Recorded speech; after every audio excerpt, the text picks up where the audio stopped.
ઉદાહરણ 3.1 આપણી પાસે 2-3 પ્રશ્નો મૂકેલા છે.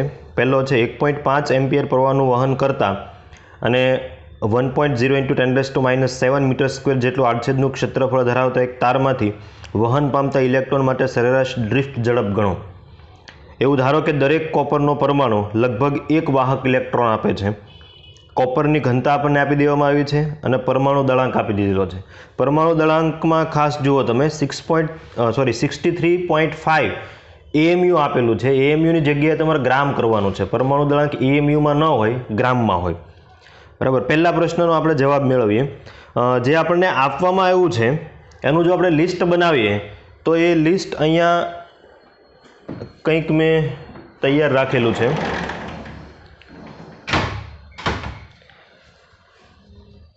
જે પ્રવાહ પસાર થાય છે એ છે 1.5 એમ્પિયર, આડછેદનું ક્ષેત્રફળ 10⁻⁷ મીટર સ્ક્વેર, કોપરની ઘનતા આપણને આપી દીધી છે 9 × 10⁻³ અને કોપરનો પરમાણુ દળાંક આપેલો છે. પહેલાં સૌપ્રથમ દાખલામાં તમે એ જુઓ, બધી જ ભૌતિક રાશિ SI સિસ્ટમમાં હોવી જોઈએ, જેથી કરીને તમારે આગળ કોઈ જગ્યાએ મુશ્કેલી ન થાય દાખલો ગણવામાં.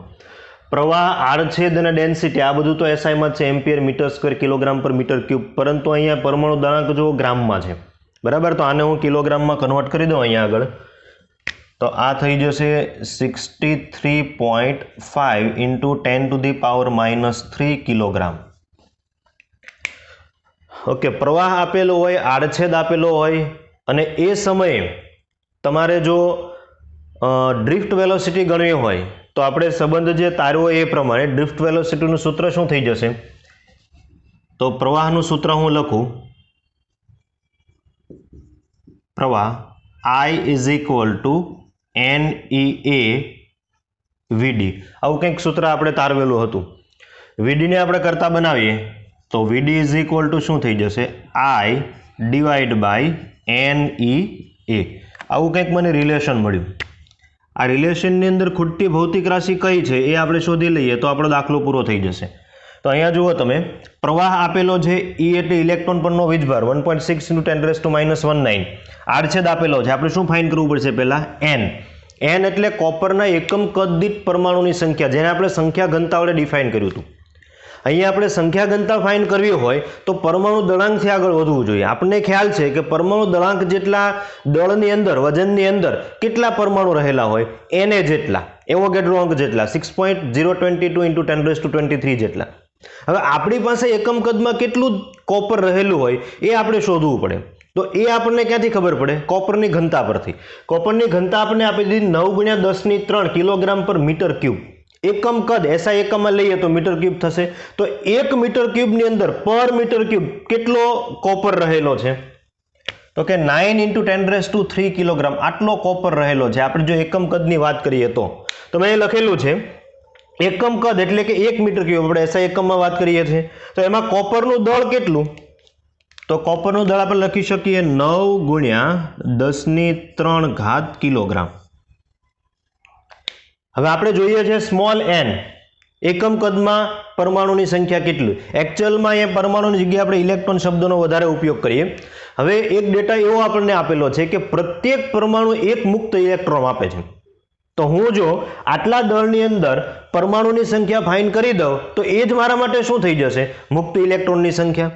ફરી રિપીટ કરું છું, ક્વેશ્ચનની અંદર આપણને આપવામાં આવ્યું છે, બરાબર ધ્યાનથી જુઓ, પ્રત્યેક કોપરનો પરમાણુ એક મુક્ત ઇલેક્ટ્રોન આપે છે. તો હું શું કરી લઉં? આટલા દળની અંદર પરમાણુની સંખ્યા શોધી લઉં. એ પરમાણુની સંખ્યા એ જ શું થઈ જશે? ઇલેક્ટ્રોનની સંખ્યા. તો આપણું જે સૂત્ર છે એની અંદર તો આ n શું છે? ઇલેક્ટ્રોનની સંખ્યા ઘનતા છે. બરાબર. આપણને ફાઇન્ડ આ ડેટા પરથી કઈ સંખ્યા મળવાની છે? પરમાણુની. પરંતુ એક પરમાણુ એક ઇલેક્ટ્રોન આપે એટલે પરમાણુની સંખ્યા ઇક્વલ ટુ કોની સંખ્યા થઈ જશે? ઇલેક્ટ્રોનની. ઓકે. તો એકમ કદનું આપણે દળ લખી દીધું. હવે ડેટા જે તમારી પાસે હતો એ પ્રમાણે પરમાણુ દળાંક જેટલા વજનની અંદર, તો અહીં મેં લખેલું છે પરમાણુ દળાંક કેટલું છે? 6.3 × 6 63.5 into 10⁻³ તો આટલા કિલોગ્રામમાં કેટલા પરમાણુ હોય કોપરના તો એવોગેડ્રો અંક જેટલા 6.022 into 10⁻23 આ એવોગેડ્રો અંક જે તમે જાણો છો આપણી પાસે એકમ કદમાં કેટલું દળ છે 9 × 10⁻³ તો અહીંયા મૂકી દો 9 × 10⁻³ કિલોગ્રામમાં કેટલા ત્રિરાશી મૂકીએ તો આપણને મળી જશે કેપિટલ N અથવા સ્મોલ n પણ તમે અહીંયા લખી શકો એકમ કદની જે આપણે વાત કરી છે તો કેપિટલ N કરતાં હું અહીંયા સ્મોલ n વધારે પ્રિફર કરું જેથી કરીને નોટિફિકેશન બદલાય નહીં તો સ્મોલ n આ તમે સાદુરૂપ આપો તો આપણે મળી જશે 8.5 × 10⁻28 પર મીટર ક્યુબ એકચ્યુઅલમાં આ આપણને જે સંખ્યા મળી છે પરમાણુની સંખ્યા મળી છે પણ પરમાણુની સંખ્યા એ જ શું થઈ જશે તો આ નથિંગ બટ ઇલેક્ટ્રોનની સંખ્યા ઘનતા જ છે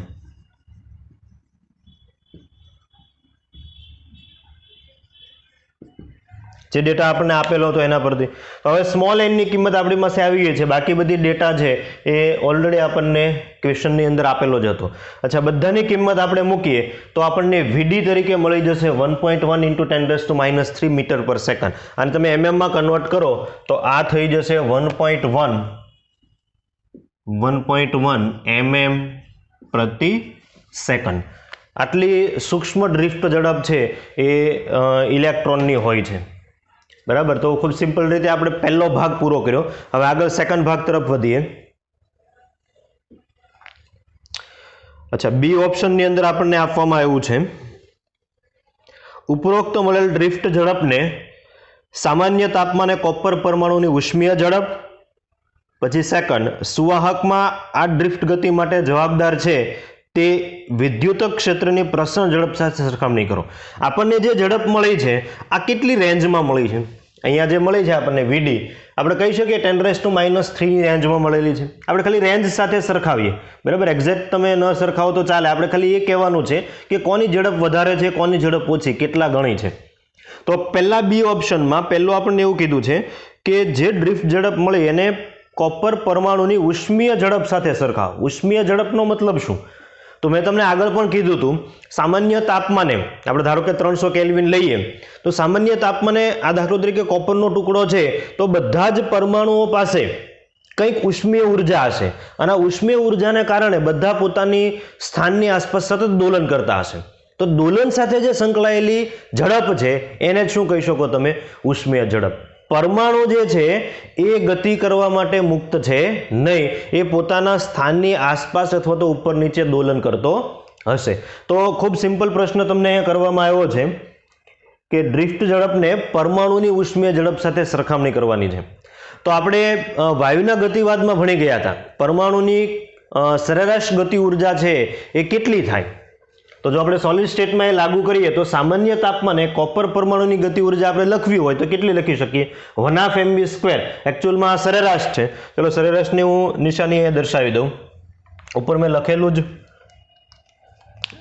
તો આ ધારો કે સરેરાશ ગતિ ઉર્જા આપણી થઈ ગઈ is equal two 3/2 kBT kB એટલે બોલ્ટ્ઝમેન કોન્સ્ટન્ટ 1.38 × 10⁻23 અને T એટલે સામાન્ય તાપમાનની વાત કરી છે તો આપણે સામાન્ય તાપમાન ફિઝિક્સમાં 300 કેલ્વિન લઈએ છીએ ઓકે અહીંયા સ્મોલ m એટલે શું છે તો કે એક કોપરનું દળ એક કોપર પરમાણુનું દળ આપણી પાસે નથી આપણી પાસે શું છે આપણી પાસે ટોટલ પરમાણુ દળાંક છે એટલે પરમાણુ દળાંકની અંદર ટોટલ કેટલા પરમાણુઓ હશે તો કે 6.022 × 10⁻23 બરાબર તો એક કોપર પરમાણુનું મારે દળ જોઈતું હોય તો હું સિમ્પલ શું કરી શકું તો કે 63.5 ગ્રામ જે છે એને હું કેટલા વડે ડિવાઈડ કરી દઉં તો કે 6.022 × 10⁻23 વડે ડિવાઈડ કરી દઉં તો મને એક કોપર પરમાણુનું દળ મળી જશે V એટલે કોપર પરમાણુનું ઉષ્મીય ઝડપ KB ને T મેં અહીંયા તમને આપેલા જ છે તો જો કિંમત મૂકીએ તો આવું થઈ જશે સરેરાશની સાઈન હવે હું કાઢી દઉં છું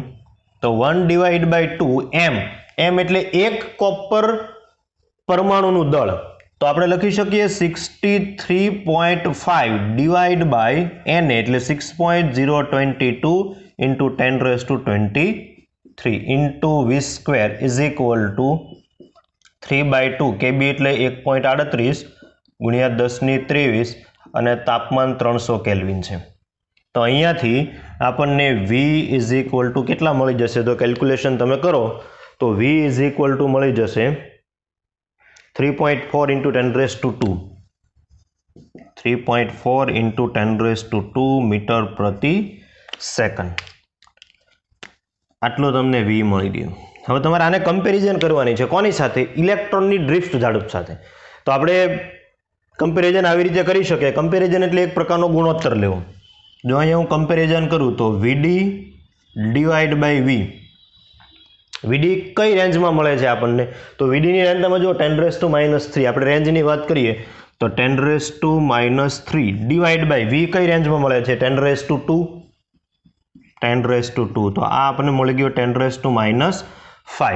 તો હવે તમે અહીંયા લખી શકો VD is equal to 10⁻⁵ into V. આના પરથી આપણે એવું કહી શકીએ કે ઇલેક્ટ્રોનની ડ્રિફ્ટ ઝડપ છે એ કોપર પરમાણુ જે છે એની ઉષ્મીય ઝડપ છે એના કરતાં કેટલા ગણી છે?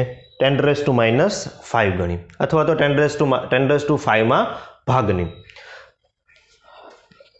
બી ઓપ્શનની અંદર આપણને એક સેકન્ડ ક્વેશ્ચન પણ કરવામાં આવ્યો છે. સુવાહકમાં ડ્રિફ્ટ ગતિ માટે જવાબદાર છે તે ઇલેક્ટ્રિક ફિલ્ડની પ્રસરણ ઝડપ સાથે સરખામણી કરો. હવે આપણને એ ખ્યાલ છે કે સુવાહકની અંદર જે ઇલેક્ટ્રોન છે એને ધક્કો મારવા માટે આપણે આ સુવાહકમાં ઇલેક્ટ્રિક ફિલ્ડ પ્રસ્થાપિત કરવું પડે. શું તમને એ ખબર છે કે ઇલેક્ટ્રિક ફિલ્ડ કેટલી ઝડપથી પ્રસ્થાપિત થશે? તો યાદ રાખો આપણે ભણવાના છે ઇલેક્ટ્રોમેગ્નેટિક વેવ. ઇલેક્ટ્રોમેગ્નેટિક વેવ એટલે કે વિદ્યુત ચુંબકીય તરંગ એ એકચ્યુઅલમાં ઇલેક્ટ્રિક ફિલ્ડ અને મેગ્નેટિક ફિલ્ડ બંને એકબીજાને લંબ રહી અને આગળ વધતા હોય છે. બેઝિકલી આપણે ભણવાનું બાકી છે, પણ ઇલેક્ટ્રિક ફિલ્ડ અને મેગ્નેટિક ફિલ્ડ આવી રીતે એકબીજાને લંબ હોય અને સતત દોલન કરતા હોય. આવી રીતે આ ઉપર નીચે દોલન કરે છે તો સાઈડમાં દોલન કરે છે પોતાના સમતલની અંદર, અને એવી રીતે સતત આવી રીતે આગળ વધતા હોય છે, આ ઉપર નીચે અને આ હોરિઝોન્ટલમાં. બરાબર. હવે વિદ્યુત ચુંબકીય તરંગ એટલે તમે પ્રકાશ કહી શકો. આ પ્રકાશની ઝડપ કેટલી હોય? 3×10⁸. એનો મતલબ એમ થાય કે એ વિદ્યુત ચુંબકીય તરંગ જેનું બનેલું છે ઇલેક્ટ્રિક ફિલ્ડની ઝડપ પણ કેટલી આપણે લખી શકીએ? તો કે 3 × 10⁸. લેટર ચેપ્ટરની અંદર આપણે ભણવાના જ છીએ, પણ તેમ છતાં અહીંયા આવ્યું છે તો અત્યારે હું તમને કહું આ યાદ રાખો તો પણ બેટર છે. સુવાહકમાં ઇલેક્ટ્રિક ફિલ્ડની ઝડપ, આ ઇલેક્ટ્રિક ફિલ્ડ જે છે એને પોતાની ઝડપ નથી એકચ્યુઅલમાં, જે ઝડપ પ્રકાશની હોય એ જ ઝડપ એની હશે. તો એ થઈ જશે 3 × 10⁸. ઇન શોર્ટ કેટલા રેન્જની આ ઝડપ છે? તો કે 10⁸ રેન્જની છે. ધારો કે આપણે આને વી ડેશ કહીએ, આ જે ઝડપ છે એને આપણે વી ડેશ કહીએ, તો સરખામણી કરવી હોય તો કેવી રીતે કરી શકીએ? વીડી ડિવાઈડ બાય વી ડેશ. વીડી કેટલા રેન્જનું છે? 10⁻⁻3. અને વી ડેશ કેટલી રેન્જનું છે? તો કે 10⁸. તો આ થઈ જશે 10⁻11. તો વીડી ઇઝ ઇક્વલ ટુ શું આપણને મળે? 10⁻11 ઇન્ટુ વી ડેશ. તો અહીંયાથી આપણે કહી શકીએ કે પ્રકાશની અથવા તો વિદ્યુત ક્ષેત્રની જે ઝડપ છે એના કરતાં કેટલા ગણી હશે? 10⁻11 ગણી, અથવા તો કેટલામાં ભાગની હશે? 10⁻11માં ભાગની. તો 3 સેક્શન છે એને સરખી રીતે તમે નોટ ડાઉન કરી લો.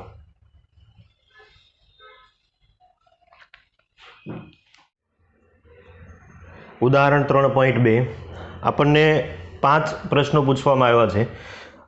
ખાસ કરીને જે ડ્રિફ્ટ વેલોસિટીવાળી આપણે થિયરી ભણ્યા હતા એ આ ઉદાહરણ ભણ્યા પછી હજુ વધારે થોડી ક્લિયર થશે. તમારા મનની અંદર થોડા ઘણા જે પ્રશ્નો હજુ હોય એ આમાં ઘણા અંશે આપણે સોલ્વ કરી શકીશું.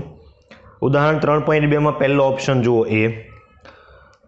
ઉદાહરણ 3.1માં ઇલેક્ટ્રોનની ડ્રિફ્ટ ઝડપ કેટલાક એમ્પિયરના ગાળામાં પ્રવાહો માટે કેટલાક mm/સેકન્ડ જેટલી હોવાનો અંદાજ કરેલ છે, તો પરિપથને બંધ કરતા લગભગ તત્ક્ષણ જ પ્રવાહનું નિર્માણ કેવી રીતે થાય છે? હવે ખૂબ સિમ્પલ વાત છે. જો એક તો આપણે હમણાં જે ડ્રિફ્ટ વેલોસિટીનું સમીકરણ તાર્યું હતું 3.1ની અંદર, એ કેટલું હતું? તો કે એ 1.1 mm/સેકન્ડ જેટલું હતું. એટલે આ સૂક્ષ્મ વેગ કહેવાય, વધારે વેગ નથી.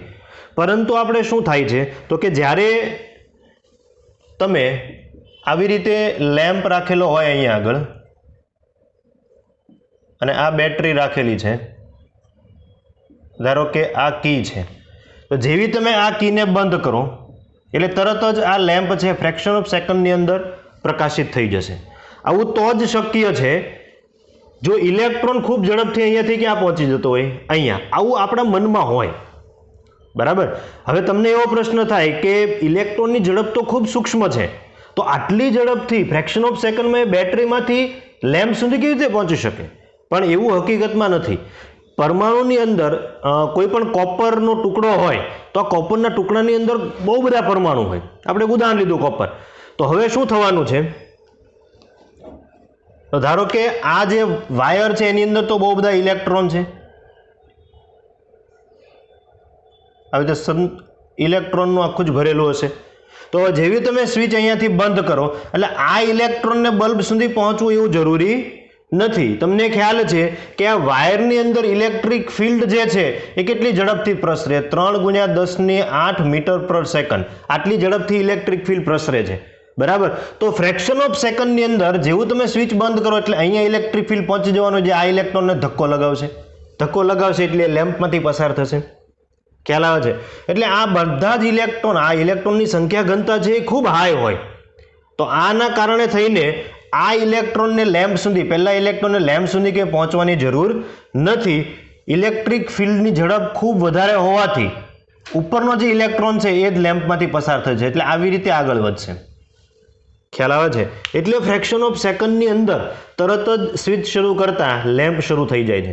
પણ અહીંયા હું વાત કરી રહ્યો છું ડીસી પ્રવાહની. આપણા ઘરે જે આપણે સ્વિચ શરૂ કરીએ છીએ અને તરત ટ્યુબલાઇટ કે લેમ્પ શરૂ થાય છે, હું એ પ્રવાહની વાત કરતો નથી. એટલે કોરિલેટ કરતા નહીં બંનેને. મેં ચેપ્ટર શરૂ થયું ત્યારે પણ તમને કીધું હતું કે આખા ચેપ્ટરની અંદર આપણા ઘરના એક પણ ઇન્સ્ટ્રુમેન્ટની વાત નથી. આપણા ઘરે એસી પ્રવાહ આવતો હોય છે.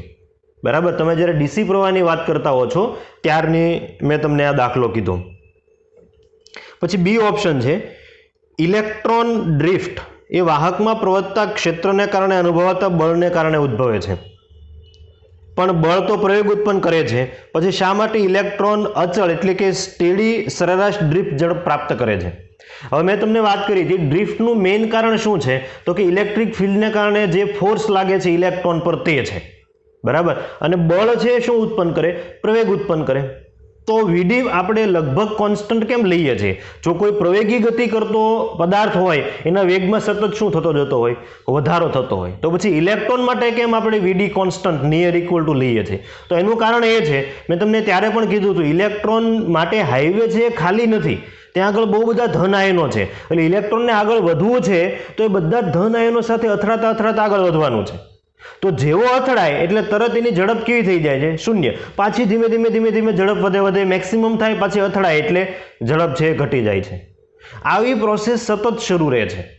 તો જે નાના સમયગાળા છે એ દરમિયાન પ્રવેગી ગતિ કરશે, પણ કન્ટિન્યુઅસ પ્રવેગી ગતિ કરતો નથી. એટલે મેં ત્યારે પણ તમને કીધું હતું કે આવું કોઈ ટુકડો તમે વિચારતા હો, આ ધારો કે એક લાંબો વાહક છે, તો ઇલેક્ટ્રોન પર ધારો કે આ ડાયરેક્શનમાં બળ લાગે છે, તો ઇલેક્ટ્રોનનો માર્ગ આવી રીતે નહીં હોય.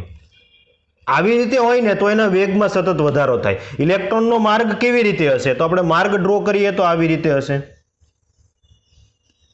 આવી રીતે આગળ વધે છે. તો આ જે નાના ટુકડા છે એ દરમિયાન આપણે બધાનો વેગ સરેરાશ લઈએ છીએ અને એ સરેરાશને આપણે કેવું ધારીએ છીએ? કોન્સ્ટન્ટ ધારીએ છીએ. એટલે અહીંયા બંનેને કોરિલેટ નહીં કરતા, એક પરિમાણમાં ગતિને અને આને. આ ઇલેક્ટ્રોન કંઈ એક પરિમાણમાં સીધી ગતિ કરતો નથી, ઘણા બધા ધન આયન સાથે અથડાતો આગળ વધે છે. અને બે અથડામણ વચ્ચેનો સમયગાળો હોય એ દરમિયાન પ્રવેગી ગતિ કરશે, પાછી એની ઝડપ ઘટી જશે, પાછી પ્રવેગી ગતિ કરશે, પાછી ઘટી જશે.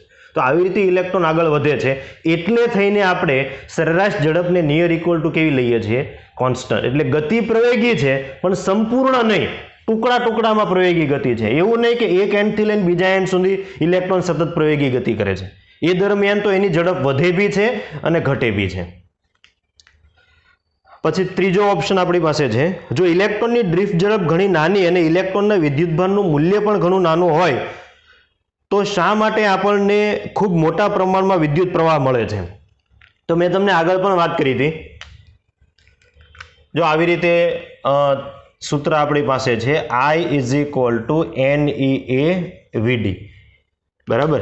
તો પ્રશ્ન આપણને એમ કરવામાં આવ્યો છે કે અહીંયા જે ઇલેક્ટ્રોનનો વીજભાર છે આ કઈ રેન્જમાં હોય? તો કે 10⁻⁹ ની રેન્જમાં હોય. બરાબર. આ જે VD છે એ કઈ રેન્જમાં હોય? 10⁻³ ની રેન્જમાં હોય. બરાબર. આર છે આપણે એવું ધારી લઈએ કે કોઈ MM હોય તમારી પાસે, તો એ થઈ જશે 10⁻³ ની રેન્જમાં. બરાબર. SI એકમ લખ્યા છે. તો આ લોકોનું એવું કહેવું છે કે આ બધી વેલ્યુ આટલી બધી નાની છે તો પ્રવાહ કેમ ખૂબ મોટો મળે છે? આમાંથી પ્રવાહ તો કેટલા એમ્પિયરનો પસાર થતો હોય? 5 એમ્પિયર હોય, 10 એમ્પિયર હોય, એકચ્યુઅલમાં મિલી એમ્પિયરનો મળવો જોઈએ. તો આનું કારણ શું છે? આનું કારણ એક જ છે કે ઇલેક્ટ્રોનની જે સંખ્યા ઘનતા છે, આની અંદરના જે ફ્રી ઇલેક્ટ્રોન છે, આ સંખ્યા ઘનતા કેટલી છે? તો કે n ની કિંમત છે 10⁻29 પર મીટર ક્યુબની રેન્જ. 1 મીટર ક્યુબમાં આટલા ફ્રી ઇલેક્ટ્રોન હોય છે. એટલે કોઈ એક ઇલેક્ટ્રોન દ્વારા પ્રવાહ રચાતો નથી. આપણે કહીએ છીએ ઝાઝા હાથ રળિયામણા. તો સેમ રીતે ઘણા બધા ઇલેક્ટ્રોન ભેગા થઈ અને પ્રવાહનું નિર્માણ કરે છે. કોઈ એક ઇલેક્ટ્રોન જો પ્રવાહનું નિર્માણ કરતો હોત તો એ પ્રવાહ તો આપણને ખૂબ સૂક્ષ્મ મળે, જે સેન્સિબલ પણ ના હોય, આપણને ખબર પણ ન પડે, આપણો બોડીમાંથી પસાર થઈ જાય. તો આટલી બધી હાઈ એની ડેન્સિટી હોવાથી, ઇલેક્ટ્રોન ડેન્સિટી જે છે એ 10⁻29 ની રેન્જમાં હોય મેટલ માટે, તો આટલા બધા ઇલેક્ટ્રોન ભેગા થઈને પ્રવાહનું નિર્માણ કરતા હોવાથી પ્રવાહ આપણને કેવો દેખાય છે, કેવો જણાય છે? ખૂબ મોટો. D option. ધાતુમાં ઇલેક્ટ્રોન જ્યારે નીચેથી ઊંચા સ્થિતિમાન તરફ ડ્રિફ્ટ થાય તો શું તેનો અર્થ એવો સમજવાનો કે ધાતુમાં રહેલા બધા જ ઇલેક્ટ્રોન એક જ દિશામાં ગતિ કરે છે? જો તમે ધાતુમાં જ્યારે ઇલેક્ટ્રિક ફિલ્ડ પ્રસ્થાપિત કરો ત્યારે ઇલેક્ટ્રોન છે નીચા સ્થિતિમાનથી કઈ તરફ જાય? ઊંચા સ્થિતિમાન તરફ. એટલે ફોર એક્ઝામ્પલ હું અહીંયા આકૃતિ ડ્રો કરું. આ ધારો કે આપણો તાર છે, આ પ્લસ સ્થિતિમાન, આ માઇનસ સ્થિતિમાન. તો હાયર પોટેન્શિયલ તો અહીંયા જોવાનો, તો ઇલેક્ટ્રોન કઈ તરફ ગતિ કરવાના છે? આ ડાયરેક્શનમાં ગતિ કરવાના છે. તો આ લોકોનો પ્રશ્ન આવો છે કે બધા જ ઇલેક્ટ્રોન શું એક જ દિશામાં ગતિ કરતા હશે? તો હું ફરી તમને રિપીટ કરું છું, ડ્રિફ્ટનો મતલબ એક દિશામાં ગતિ કરવો થતો નથી. ડ્રિફ્ટની આકૃતિ મેં ત્યારે પણ થિયરી ચલાવતી વખતે પણ ડ્રો કરી હતી. ડ્રિફ્ટમાં કેવું થાય છે? તો દાખલા તરીકે આ ઇલેક્ટ્રોનનો માર્ગ છે, આવા ઇલેક્ટ્રોનના માર્ગ છે બે અથડામણ વચ્ચેના. તો ધારો કે ઇલેક્ટ્રિક ફિલ્ડ તમારો આ ડાયરેક્શનમાં પ્રસ્થાપિત થયું છે, તો ઇલેક્ટ્રોન પર બળ આ તરફ લાગે એટલે અહીંયા પહોંચવાની બદલે એ ક્યાં પહોંચી જશે? તો અહીંયા પહોંચી જશે. આ સ્થાનાંતર થયું, નેટ સ્થાનાંતર. અહીંયા પહોંચવાની જગ્યાએ ક્યાં પહોંચી જશે? અહીંયા પહોંચે. આ નેટ સ્થાનાંતર થયું. અહીંયા પહોંચવાની જગ્યાએ અહીંયા પહોંચી જશે. આ નેટ સ્થાનાંતર થયું. તો ડ્રિફ્ટ વેલોસિટી આટલા સ્થાનાંતર પૂરતી સીમિત છે. ખ્યાલ આવે છે? એટલે એવું નહીં થાય કે જેવું તમે ઇલેક્ટ્રિક ફિલ્ડ પ્રસ્થાપિત કરો એટલે બધા જ ઇલેક્ટ્રોન છે આવી રીતે જ ગતિ કરવાનું શરૂ કરી દે, અહીંયાથી સીધા જ ગતિ કરવાનું શરૂ કરી દે. આવી રીતે થવાનું નથી. ઇલેક્ટ્રોન અસ્તવ્યસ્ત જ ગતિ કરતા હશે, પણ એનો માર્ગ થોડોક છે ડ્રિફ્ટ થશે, આગળ વધશે. તો આ બધી અસરને કારણે તમને નેટ ચાર્જ છે એ કોઈ સેક્શનમાંથી પસાર થતો જણાશે. એટલે એનો મતલબ એવો નથી સમજવાનો અહીંયા આગળ કે જેવો તમે ઇલેક્ટ્રિક ફિલ્ડ પ્રસ્થાપિત કરો એટલે બધા ઇલેક્ટ્રોન અહીંયાથી સીધા જ ગતિ કરવા લાગશે. સીધા નથી ગતિ કરતા, એ અસ્તવ્યસ્ત જ ગતિ કરે છે, સતત અથડામણ જ અનુભવે છે. પણ એ અથડામણ દરમિયાન એનું નેટ સ્થાનાંતર કોઈ એક ડાયરેક્શનમાં હશે ખરા. ઇન શોર્ટ આપણે એવું કહી શકીએ કે આ ઇલેક્ટ્રોનની જે અસ્તવ્યસ્ત ગતિ છે એ અસ્તવ્યસ્ત ગતિ ઉપર કઈ વેલોસિટી સંપાત થાય છે? તો કે ડ્રિફ્ટ વેલોસિટી સંપાત થાય છે, એવું કહી શકીએ. ઓકે, તો ઇલેક્ટ્રિક ફિલ્ડ પ્રસ્થાપિત કરવાથી એવો મતલબ નથી સમજવાનો કે બધા ઇલેક્ટ્રોન એક સાથે એક જ દિશામાં ગતિ કરવા લાગે છે. અને લાસ્ટ ઓપ્શન આપણી સામે એવો મૂકવામાં આવ્યો છે, શું બે ક્રમિક ધાતુના ધન આયનો સાથેની અથડામણ વચ્ચે ઇલેક્ટ્રોનનો પથ ઇલેક્ટ્રિક ફિલ્ડની ગેરહાજરીમાં અને ઇલેક્ટ્રિક ફિલ્ડની હાજરીમાં સુરેખ હશે? બે અહીંયા આપણને ઓપ્શન આપવામાં આવ્યા છે, એક ફિલ્ડની ગેરહાજરીમાં અને એક ફિલ્ડની હાજરીમાં. મેં આકૃતિ ઓલરેડી ડ્રો કરેલી જ છે. ફિલ્ડની ગેરહાજરીમાં આપણને ખ્યાલ છે કે ઇલેક્ટ્રોન પર કોઈનું બળ લાગવાનું નથી, તેઓ પોતાની રીતે ગતિ કરવા માટે ફ્રી છે. તો અહીંયા જે બ્લુ કલરની તમને લાઈન દેખાય છે, આ ક્યારે છે? તો કે બાહ્ય ઇલેક્ટ્રિક ફિલ્ડ કેવું છે? 0. તો એ 0 હોય ત્યારે તમને માર્ગ કેવો મળશે? સુરેખ. પણ જેવું તમે ફિલ્ડ એપ્લાય કરશો, બરાબર, જેવું અહીંયા પ્લસ અને માઇનસ તમે મૂકો એટલે શું થવાનું છે? તો કે એનો માર્ગ તમે જુઓ, આ જે ડોટેડ લાઈન મેં બ્લેક કલરની ડ્રો કરી છે એ, અને એ છે અહીંયા લખી દઉં, E does not equal to 0, એટલે બાહ્ય ક્ષેત્ર તમે પ્રોવાઈડ કર્યું ત્યારે એ માર્ગ તમે જુઓ વક્ર પ્રકારનો છે, સુરેખ રહેતો નથી. તો MCQ ની અંદર નીટમાં અને ગુજકેટની અંદર આ ટાઈપના MCQ હોય છે. તો જ્યારે ફિલ્ડ 0 હોય ત્યારે માર્ગ કેવો હશે? સુરેખ. જ્યારે ફિલ્ડ 0 નહીં હોય ત્યારે માર્ગ કેવો હશે? વક્ર. કેમ? તો કે એના ઉપર બળ લાગે છે, પ્રવેગી ગતિ કરે છે અને એનો માર્ગ છે એ સુરેખમાંથી થોડો વક્ર થઈ જશે. તો આ 5 જે પ્રશ્નો હતા એના પરથી આપણી ડ્રિફ્ટ વેલોસિટીની જે થિયરી છે એ ઘણા અંશે આપણે હજુ એમાં ઊંડા જઈ શકીએ.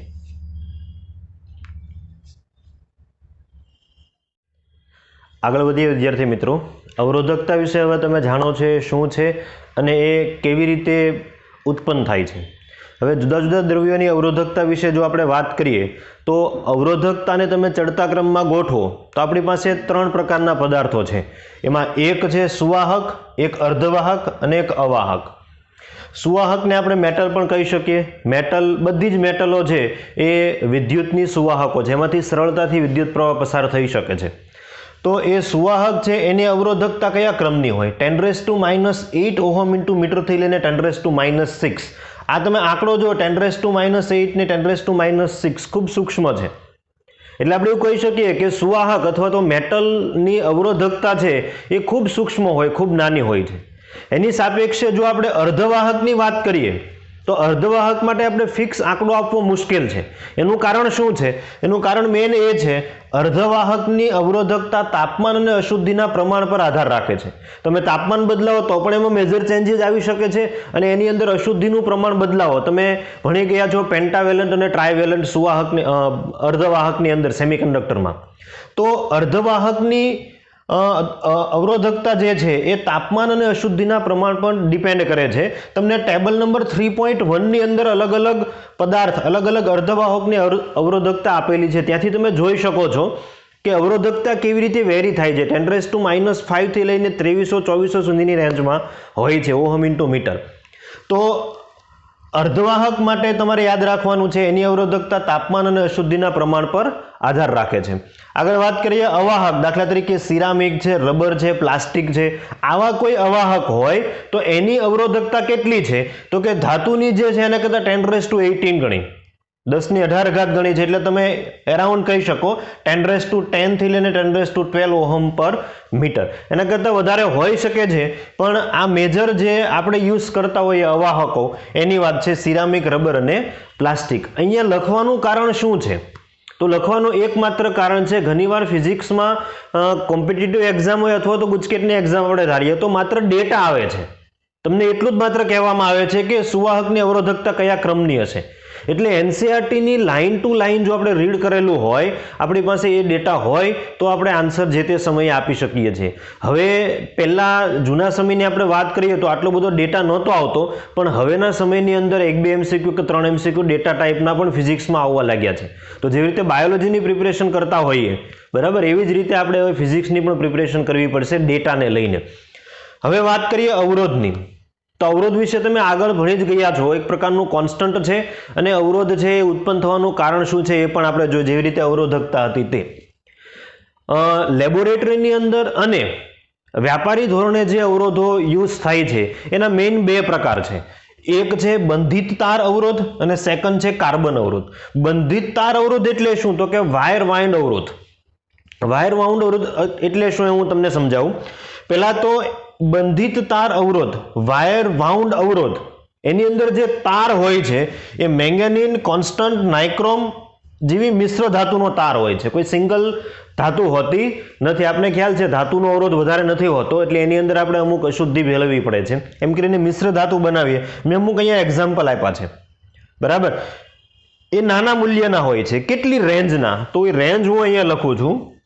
આ જે નાના મૂલ્યના અવરોધ મેં લખ્યા એ રેન્જ છે 1 ઓહમથી લઈને અમુક 100 ઓહમ સુધીની રેન્જ હોય. એટલે 700, 800, 900 સુધીની રેન્જ બરાબર. 1 ઓહમથી લઈને આટલા સુધી. પછી વપરાય ક્યાં આગળ? તો કે પ્રયોગશાળામાં વપરાય છે. હવે આ અવરોધ બનાવાય કેવી રીતે હું તમને કહું. તમે રિયોસ્ટેટ કદાચ જોયેલું હોય તો 11th જ્યારે લેબમાં પ્રેક્ટિકલ કરવા જતા હોય ત્યારે 12thનું જે સેટઅપ હશે જેમાં ઓહમના નિયમ આપણે સાબિત કરવાના હોય ત્યાં આગળ એક અવરોધ પડ્યો હશે જેને રિયોસ્ટેટ કહેવાય છે. બહુ સિમ્પલ હોત છે. વાયર વાઉન્ડ અવરોધ તમારે બનાવવા હોય તો આવી કોઈ મિશ્ર ધાતુનો તાર લેવાનો છે અને એને એક આધાર પર તમારે વીંટાળવાનો છે બરાબર. આકૃતિ છે એ મેં તમને બાજુમાં આપેલી છે, તમે જુઓ. એ આકૃતિની જો આપણે વાત કરીએ તો આકૃતિની અંદર તમને જે યલો કલરનો ભાગ દેખાય છે એ છે તાર બરાબર. એ તારને આવા કોઈ બેઝ પર વીંટાળેલો છે બરાબર. એના ઉપર એક એનેમલનું કોટિંગ લગાવેલું છે જેથી કરીને પ્રવાહ પસાર થતો હોય તો આપને નુકસાન ન થાય. પછી એને માઉન્ટિંગ બ્રેકેટ પર રાખેલું છે અને ટર્મિનલ વડે તમે એને ઇનપુટ અને આઉટપુટ લઈ શકો છો. એટલે ખૂબ સિમ્પલ રચના છે.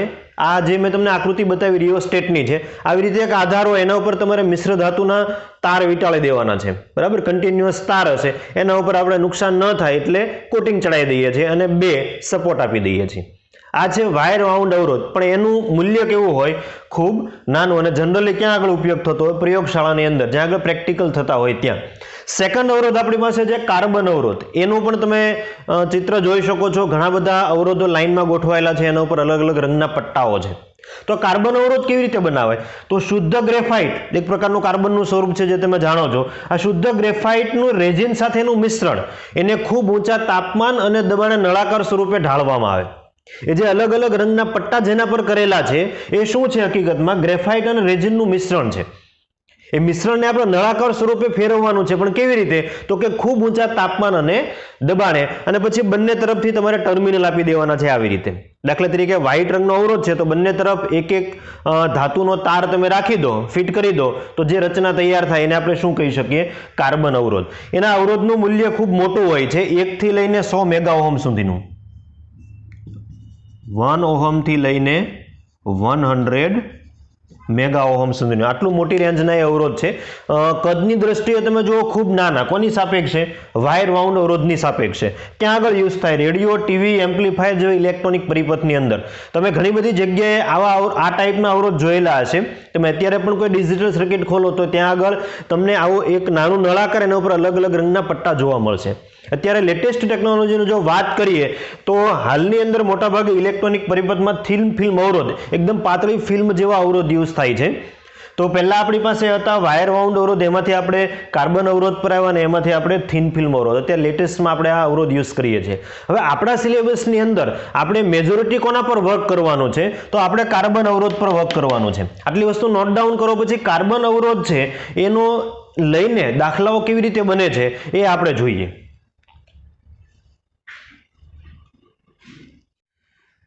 કાર્બન અવરોધમાં આપણે આગળ વધીએ બાળકો. હવે કાર્બન અવરોધના એક્ઝામ્પલ જનરલી કોમ્પિટિટિવ એક્ઝામની અંદર દર વર્ષે હોય છે. બરાબર, કાં તો ગુજકેટની અંદર હોય, કાં તો JEE, કાં તો નીટ. હવે કેવા પ્રકારના એક્ઝામ્પલ છે એ આપણે જોઈએ. તમને એક ટેબલ અહીંયા દર્શાવેલું છે, તમે જુઓ. એ ટેબલ છે પહેલાં તો સંપૂર્ણ આપણે યાદ રાખવું પડે એમ છે. જો ટેબલ યાદ હશે તો જ કાર્બન અવરોધનો કોઈ પણ એક્ઝામ્પલ આપણે ગણી શકીશું અથવા નહીં ગણી શકીએ. હવે ટેબલને યાદ રાખવા માટે મેં નીચે તમે જુઓ એક કી બનાવેલી છે. કી કંઈક આવી રીતે છે: B B Roy, Great Britain, very good wife, wearing gold silver ring. બરાબર, તમે એની નીચે જો મેં ડબલ અંડરલાઇન કરેલી છે, એ જે તે કલરનો પ્રથમ લેટર છે.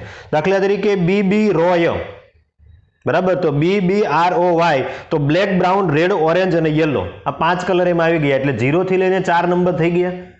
બરાબર, ટેબલમાં તમે જુઓ સેકન્ડ કોલમ જે છે એમાં મેં સંખ્યા લખેલી છે. સંખ્યા ચડતા ક્રમમાં જ છે, એટલે તમારે ખાલી કલરના નામ યાદ રાખવાના છે. જે તે સમયે ટેબલ તમારે કન્સ્ટ્રક્ટ કરવું પડશે, બનાવવું પડશે. જો આ કાર્બન અવરોધનો આપણે એક્ઝામ્પલ અટેમ્પ કરવો હોય તો એકદમ સિમ્પલ છે. ફરી આપણે આગળ જોઈએ. ગ્રેટ માટે G, તો G ફોર ગ્રીન. બ્રિટેનનો B જે છે એ બ્લુ. વેરીનો V જે છે એ વાયોલેટ. ગુડનો G જે છે એ ગ્રે. વાઇફનો W જે છે એ વ્હાઇટ. પછી વિયરિંગ માટે કંઈ નથી. ગોલ્ડ માટે તો બેઠો ગોલ્ડ જ છે G. સિલ્વર માટે સિલ્વર. અને લાસ્ટ જે વધે છે એ છે કોઈ પણ રંગ ન હોય તો. બરાબર, હું તમને પહેલા ટેબલ યાદ રાખતા શીખવું છું, પછી એક્ઝામ્પલ કઈ પ્રકારના બને છે એ હું તમને કહું.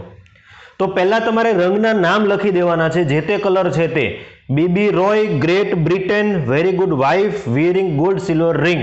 આ કી પરથી પહેલો લેટર રહી અને તમારે કલરના નામ લખી દેવાના છે. એની બાજુમાં 0 થી શરૂ કરો, સંખ્યા લખો. તો 0 થી 9 સુધીની સંખ્યા તમારી પાસે હશે વ્હાઇટ સુધી.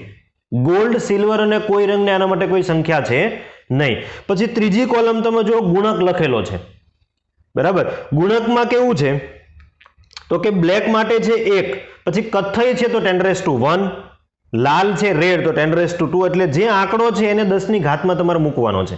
આવું ક્યાં સુધી થશે તો તમે જુઓ સફેદ સુધી છે. સફેદ એટલે કે વ્હાઇટમાં 9 છે તો એની બાજુમાં તમે ગુણક જો 10⁻9 છે. બરાબર, એના પછી ગોલ્ડ 10⁻−1 અને સિલ્વર 10⁻². ડન. સેકન્ડ કોલમ આ યાદ રાખવાનું છે, કમ્પલસરી યાદ રાખવાની મેથડ હું તમને આપું છું. પછી ફોર્થ જે કોલમ છે એ છે સહનશીલતા અથવા તો ટોલરન્સ, કેટલું વિચલન આવે છે તે.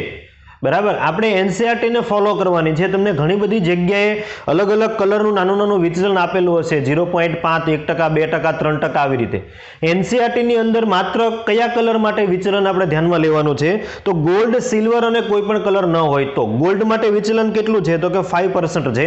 સિલ્વર માટે કેટલું છે? 10%. અને કોઈ પણ કલર નહીં હોય તો 20%. હવે મોટો પ્રશ્ન એ છે કે આ કલર હશે ક્યાં? આ તો આપણે ટેબલની વાત કરી, કેવી રીતે યાદ રાખવાનું છે. આ ટેબલ યાદ હશે તો આપણે દાખલા ગણી શકીશું. હવે દાખલા કેવી રીતે ગણવાના છે એ જુઓ. બે પ્રકારના એક્ઝામ્પલ હોય. એક તમને અવરોધની ફિગર ડ્રો કરીને આપ્યો, જેવી રીતે મેં અહીંયા ડ્રો કરી છે, તમે જુઓ. આ પ્રકારની ફિગર હશે, કાં તો 3 અથવા તો 4 રંગના પટ્ટા હશે.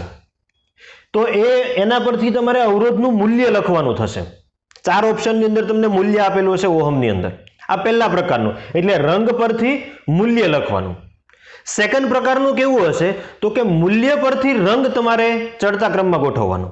તમને મૂલ્ય આપી દીધું હશે, એના ઉપરથી રંગ છે, કોઈ પણ 4 રંગ અથવા તો 3 રંગ, ચોથો હોય જેવું ફરજિયાત નથી, મે બી ન પણ હોય, પણ 3 તો હશે જ. તો રંગ પરથી, કલર પરથી મૂલ્ય અને મૂલ્ય પરથી કલર લખતા તમારે ફાઇન કરવાનું છે. બરાબર, બંને આપણે ખૂબ સરખી રીતે સમજવાનું છે. એનું કારણ છે કે ટેબલ યાદ રાખવું એ કોઈ મોટી વાત નથી. તમારી પાસે નીચે મેં કી આપેલી છે, કી પ્રમાણે તમે ટેબલને ખૂબ સરળ રીતે યાદ રાખી શકો છો. હવે તો કે વર્ણ સંકેત કેવી રીતે હોય એ આપણે જોઈએ. કાર્બન અવરોધના વર્ણ સંકેત.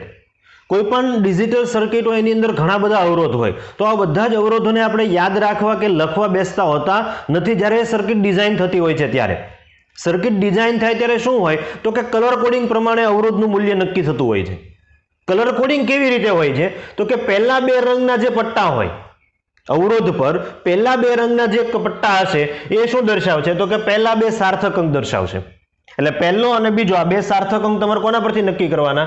તો કે આ પહેલા 2 રંગના પટ્ટા પરથી. ત્રીજો રંગનો જે પટ્ટો છે એ શું દર્શાવતો? કે દશાંશ ગુણક. એટલે શું? તો કે તમે જો ટેબલની અંદર ગુણક લખેલું છે મેં, એટલે કેટલા વડે એ વેલ્યુને ગુણવાની. આ 2 રંગના પટ્ટા વડે તમને એક આંકડો મળશે, એને કેટલા વડે ગુણવો એ કોના પરથી ખબર પડશે? ત્રીજા રંગના પટ્ટા પરથી. એટલે મેં લખ્યું છે દશાંશ ગુણક. પછી એમાં કેટલું ટોલરન્સ, એમાં કેટલી તમે એરર રાખી શકો એમ છો, કેટલી છૂટછાટ આપી શકો એમ છો, એ કોના પરથી ખબર પડશે? તો કે ફોર્થ કલરના પટ્ટા પરથી. એટલે મેં લખેલું છે ટોલરન્સ અથવા તો વિચલન. કોઈ પણ વસ્તુ એક્ઝેક્ટ ક્યારે નથી બનવાની. બરાબર, તમારે દાખલા તરીકે આ પેન બનાવવી છે, એક્ઝેક્ટ 5 સેન્ટીમીટરની બનાવવી હોય તો પોસિબલ નથી. તમારે જે તે મેન્યુફેક્ચરરને 5 સેન્ટીમીટર પ્લસ ઓર માઇનસ કંઈક આપવું જ પડે. બરાબર, આટલી છૂટછાટ તમે આપો તો એ છૂટછાટને આપણે શું કહીએ છીએ? ટોલરન્સ અથવા તો વિચલન. એને ઘણીવાર સહનશીલતા પણ કહેવામાં આવે છે. હવે તમે એક બીજી મેં ઇમેજ તમને આપી છે, તમે જુઓ. ઓકે, આ ઇમેજની અંદર તમે જુઓ, એક મેં અવરોધ આપેલો છે. સૌપ્રથમ ઉપર એક અવરોધ ડ્રો કરેલો છે. અવરોધમાં પહેલા રંગનો જે પટ્ટો છે એ યલો છે, પીળો. સેકન્ડ જે પટ્ટો છે એ જાંબલી છે, તમે જુઓ. ત્રીજા રંગનો જે પટ્ટો છે એ બ્રાઉન, કથ્થઈ છે. અને ફોર્થ રંગનો જે પટ્ટો છે એ ગોલ્ડ છે. હવે આ અવરોધ પરથી એનું મૂલ્ય કેટલું છે આપણે લખવું છે. બરાબર, તો નીચે મેં ત્યાં આગળ ટેબલ આપેલું છે, તમે જુઓ. પહેલા 2 રંગના જે પટ્ટા હોય, પહેલા 2 રંગના પટ્ટા એ શું દર્શાવશે? પહેલા 2 સાર્થક અંક. તો પહેલા રંગનો પટ્ટો જુઓ, યલો કલરનો છે. તો યલો કલર છે એને આપણે કેટલો નંબર આપીએ છીએ? તો જો મેં નીચે જ ટેબલ પણ લખેલું છે, યલો એટલે જો 4th નંબરનું છે. બરાબર, 4 નંબર પર કયું છે? યલો. તો આ જે પહેલો પટ્ટો છે એને એકોર્ડિંગ પહેલો આંકડો આપણે કયો લખી શકીએ? તો કે 4, કેમ કે યલો રંગનો પટ્ટો 4 નંબર પર છે. પછી સેકન્ડ બેલ્ટ તમે જુઓ, સેકન્ડ પટ્ટો જાંબલી રંગનો છે. જાંબલી, તો વાયોલેટ કેટલા નંબર પર છે? તો વાયોલેટનો તમે જો નીચે ટેબલ આપેલું છે મેં, 7 રંગ છે વાયોલેટ પર છે. તો 4 ની બાજુમાં કેટલા લખવાના છે? 7. એના પછી થર્ડ નંબરનો પટ્ટો છે. આ સંખ્યાને કેટલા વડે ગુણવી તે? તો ઇન્ટુ. થર્ડ નંબરનો પટ્ટો છે કથ્થઈ અથવા તો બ્રાઉન આપણે કહી શકીએ. તો બ્રાઉનમાં તમે જુઓ ગુણક, આ ગુણક કેટલા છે બ્રાઉનમાં? 10⁻1. તો ઇન્ટુ આપણે કેટલા લખીએ? 10⁻1. આ આપણો અવરોધ થઈ ગયો. હવે એમાં ત્રુટિ કેટલી છે? Ohm, plus or minus. તો ફોર્થ રંગનો જે બેલ્ટ છે આ પટ્ટો એ ગોલ્ડ છે, તો ગોલ્ડમાં ટોલરન્સ તમે જો આપણા ટેબલની અંદર, તો ગોલ્ડમાં ટોલરન્સ આપણે આપેલું છે 5%, તો પ્લસ ઓર માઇનસ અહીંયા શું લખી શકીએ આપણે 5% છે. એકદમ સિમ્પલ. જે મેં તમને ઇમેજ આપેલી છે એમાં તમને 4 પટ્ટા આપેલા છે અને 4 પટ્ટા પરથી આપણે લખ્યું પહેલા 2 પટ્ટા એટલે પહેલા 2 આંકડા, પછી ત્રીજો પટ્ટો એટલે ગુણાંક 10 ની કેટલી ઘાત વડે ગુણવાનું છે તે, અને ફોર્થ જે પટ્ટો છે એ કેટલી ત્રુટી આવે છે તે. તો આપણે આને શું લખી શકીએ તો કે 470 પ્લસ ઓર માઇનસ 5%.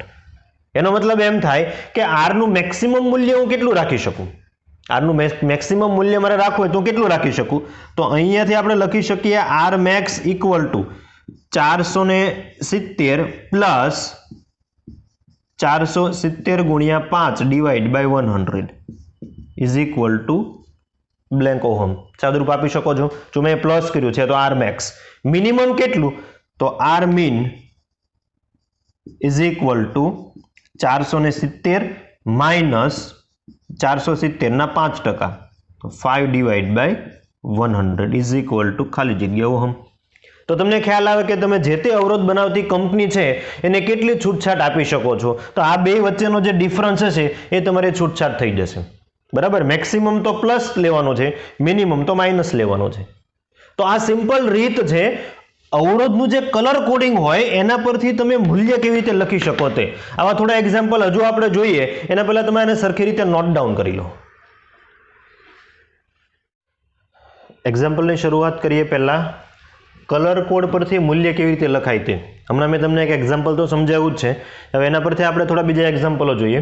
દાખલા તરીકે આપણી પાસે એક અવરોધ છે, 4 રંગના પટ્ટા કેવી રીતે છે, રેડ રેડ રેડ અને સિલ્વર. ઓકે, તો આના પરથી આપણે લખવું હોય તો કેવી રીતે લખી શકીએ, તો અવરોધ R is equal to red રંગ છે એ કેટલા નંબર પર છે તમે જુઓ તો રેડ છે એ ટેબલ તમારી બાજુમાં છે તે અહીંયા આગળ બીજા નંબર પર રેડ છે. બરાબર. તો પહેલો જે છે એને લઈને આપણે કેટલા લખી શકીએ તો કે 2.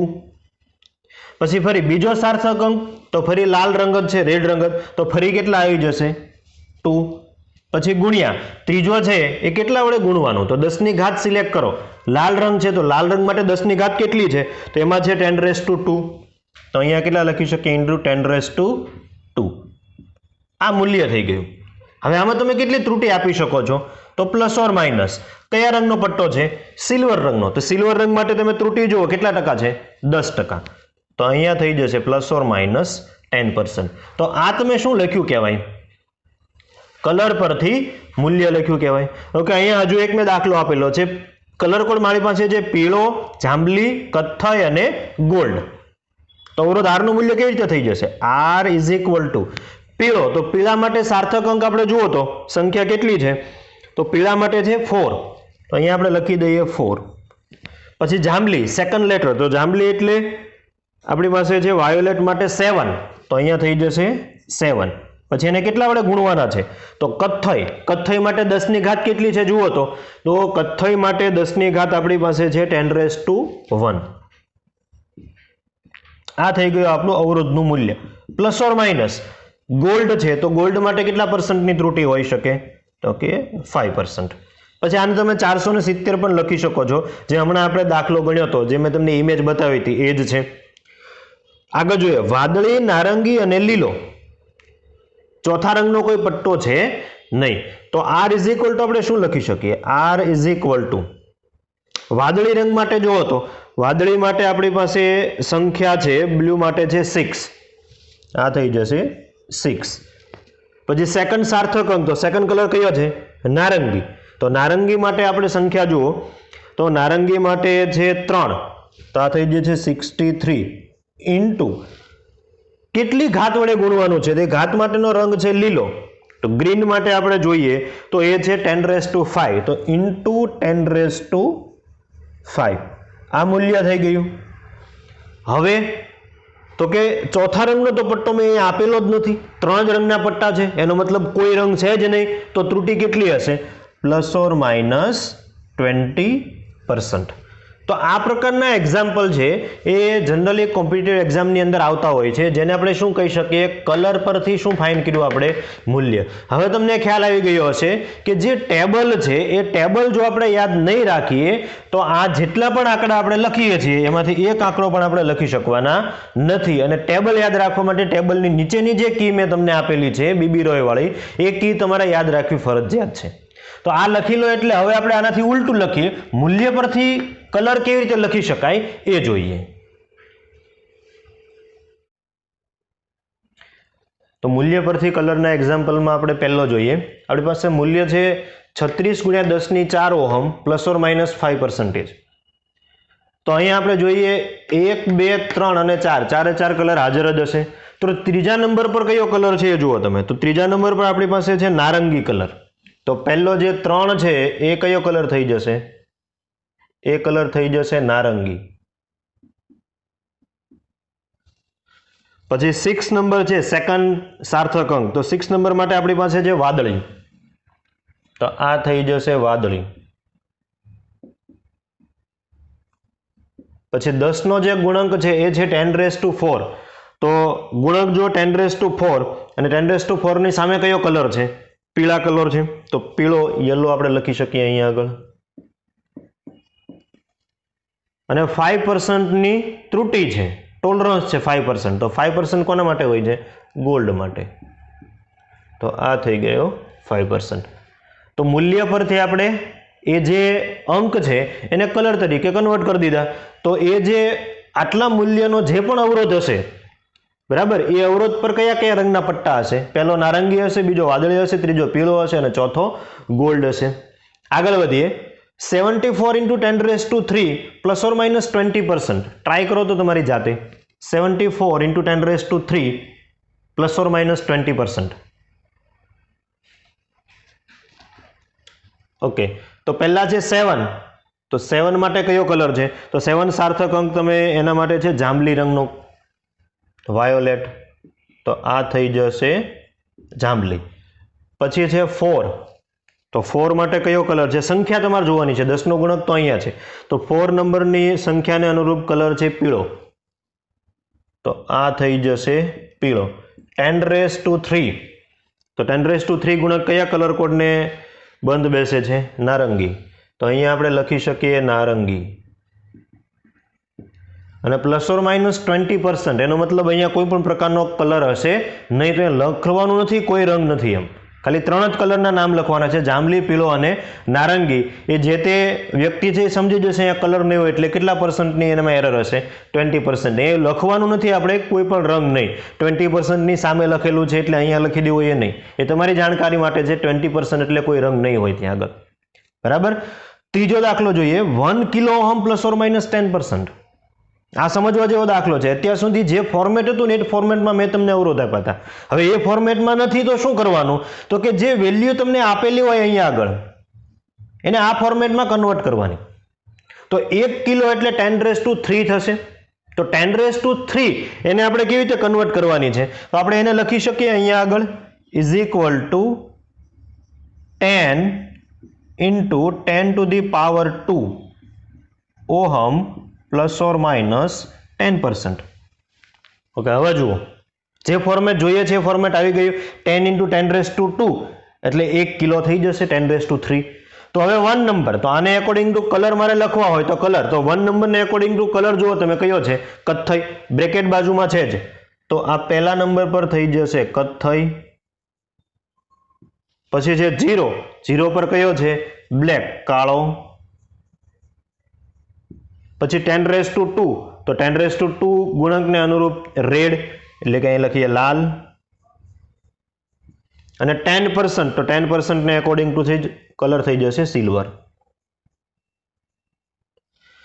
તો ખાસ કરીને આ ત્રીજા નંબરનો જે મેં એક્ઝામ્પલ લખેલો છે એ પણ તમારા મગજમાં હોવો જોઈએ. જો આપણા ફોર્મેટમાં નથી તો શું કરવાનું, તો જે અવરોધ આપેલો હોય એ મૂલ્યને આપણે આપણા ફોર્મેટમાં ઢાળવું પડે પહેલા, અને એના પછી કલર કોડ લખવાનો છે. 1 કિલો ઓહમ એટલે 1 નો 1 આપણે મૂકી દઈએ અને પછી ન લખીએ એવું કરવાનું નથી. ઓકે, તો આઈ હોપ કે કલર કોડના જે એક્ઝામ્પલ છે, કલર પરથી મૂલ્ય અને મૂલ્ય પરથી કલર શોધવાના જે દાખલાઓ છે એ તમારા મગજની અંદર ખૂબ ક્લિયર થઈ ગયા છે. તેમ છતાં હજુ કોઈ ડાઉટ છે તો ડાઉટ સોલ્યુશનના લેક્ચરમાં તમે ફરી મારી પાસેથી શીખી શકો છો.